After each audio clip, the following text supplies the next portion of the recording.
दुर्गा पूजा को लेकर केंद्रीय दुर्गा पूजा समिति की जिला प्रशासन के साथ बैठक हुई। कलेक्ट्रेट सभागार में अयोध्या विधायक वेद प्रकाश गुप्ता, डीएम अनुज झा व अन्य अधिकारियों के साथ बैठक संपन्न हुई। बैठक में कोविड प्रोटोकॉल के तहत दुर्गा पूजा मनाए जाने पर सहमति व्यक्त हुई। बताया गया कि पिछले वर्ष की तरह इस बार भी कोविड प्रोटोकॉल के तहत दुर्गा पूजा मनाई जाएगी। शहर के मुख्य मार्ग पर छोटे पंडाल बनाए जाएंगे, जिसमें 5 से 6 फीट की दुर्गा प्रतिमाएं स्थापित होंगी। यही नहीं, सभी चेहरों पर मास्क अनिवार्य होगा। सोशल डिस्टेंसिंग के श्रद्धालु दुर्गा प्रतिमा पंडाल में प्रवेश करेंगे। इसके साथ ही दुर्गा प्रतिमा विसर्जन के दिन टुकड़े टुकड़े में मुख्य मार्ग से होते हुए विसर्जन स्थल पर दुर्गा प्रतिमाएं जाएंगी।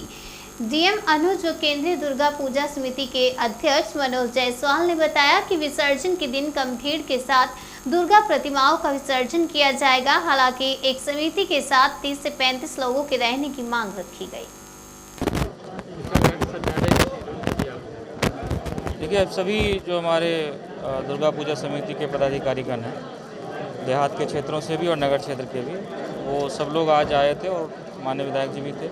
सभी अधिकारियों के साथ बैठ करके जो हमारा शासन का जो गाइडलाइन है दुर्गा पूजा के बारे में, उसको डिस्कस किया गया और उसमें किस तरीके से त्यौहार मनाए जाएं कि गाइडलाइन का पूरा पालन हो और साथ ही कोविड-19 से संक्रमण का कोई खतरा किसी भी श्रद्धालु के लिए, किसी भी दर्शक के लिए ना रहे, इस बात पर पूरा विचार विमर्श किया गया। और सभी लोगों ने इससे सहमति जताई कि हम लोग बहुत ही उसको तरीके से, जैसे पिछली बार ऑर्गेनाइज़ किया था, जैसे कि कोविड गाइडलाइन का भी पालन हुआ था और उसके साथ साथ त्यौहार भी मना था, तो उसी तरीके से इस बार भी पूरा आयोजन संपन्न करेंगे। पूजा में सर बाहर से लोग आते हैं, भीड़ ज़्यादा बढ़ती है, उसको देखते हुए क्या करा जाएगा?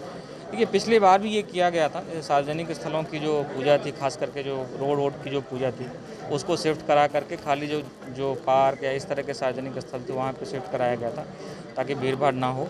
वही चीज़ इस बार भी सबसे रिक्वेस्ट किया गया है। लाइकवाइज इसमें जो है खास करके डिस्टेंसिंग का पालन करने के लिए और मास्क के जो प्रोटोकॉल है उसका पालन कराने के लिए भी निर्देश दिए गए हैं। तो उम्मीद है कि जिस प्रकार से पिछली बार लोगों ने संयम का परिचय देते हुए त्यौहार को मनाया था, उसी तरीके से इस बार भी होगा।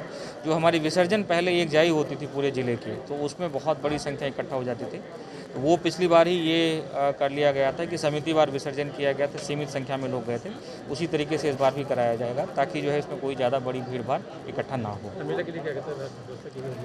रामलीला होगी, लेकिन रामलीला के लिए भी वही होगा कि उसका स्थान नियत करके और उसमें जो आने वाले लोग हैं उनके बैठने की सीमित संख्या में व्यवस्था करके और वहाँ भी कोविड प्रोटोकॉल का पालन कराते हुए कराया। Thank you. हम लोगों ने अपनी मांगों को रखा, जो शासन की गाइडलाइन है, शासन की गाइडलाइन का अनुपालन करते हुए हम लोगों ने मांग की कि जो मुख्य मार्ग हैं उनमें आवागमन बाधित ना हो। किनारे पर हम लोगों को पहले 100 फीट के पंडाल बनते थे। कोरोना की गाइडलाइन को देखते हुए हम लोग 15 से 20 फीट का पंडाल मेन रोड पे बनाने के लिए हम लोगों ने अपनी मांगों को रखा। उसके साथ साथ प्रतिमाएं हमारी 5 से 6 फीट की रहेंगी। जो प्रतिमाएं बन गई हैं वो प्रतिमाएं रहेंगी, छोटा पंडाल रहेगा और छोटी वाहन पे हम लोग लेके जाएंगे। लेकिन माँ दुर्गा के साथ 5 प्रतिमाएं होती हैं, इसलिए कम से कम उनको विसर्जन में 35 से 40 व्यक्तियों की ज़रूरत है। इस चीज़ को भी हम लोगों ने रखा कि हमको 35 से 40 व्यक्तियों की अनुमति दी जाए विसर्जन के साथ जाने की।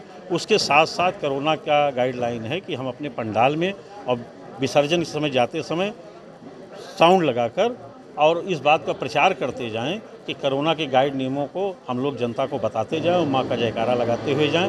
इस चीज़ को भी हमने माननीय जिलाधिकारी महोदय के समक्ष रखा है। जिलाधिकारी महोदय ने आश्वस्त किया है कि हम जो मुख्य मार्ग हैं उसको अपने अधिकारियों के साथ दिखवा के जो भी बेहतर व्यवस्था होगी पंडाल लगाने की उसको हम कराएंगे। इस चीज़ को रखा। और रामलीला के संबंध में उन्होंने कहा कि जहाँ पे अच्छी जगह हैं उन जगहों पे रामलीला कराने के लिए हम अच्छी व्यवस्था करेंगे और अलग से अधिकारियों के साथ कल एक बैठक और करेंगे रामलीला समितियों के साथ।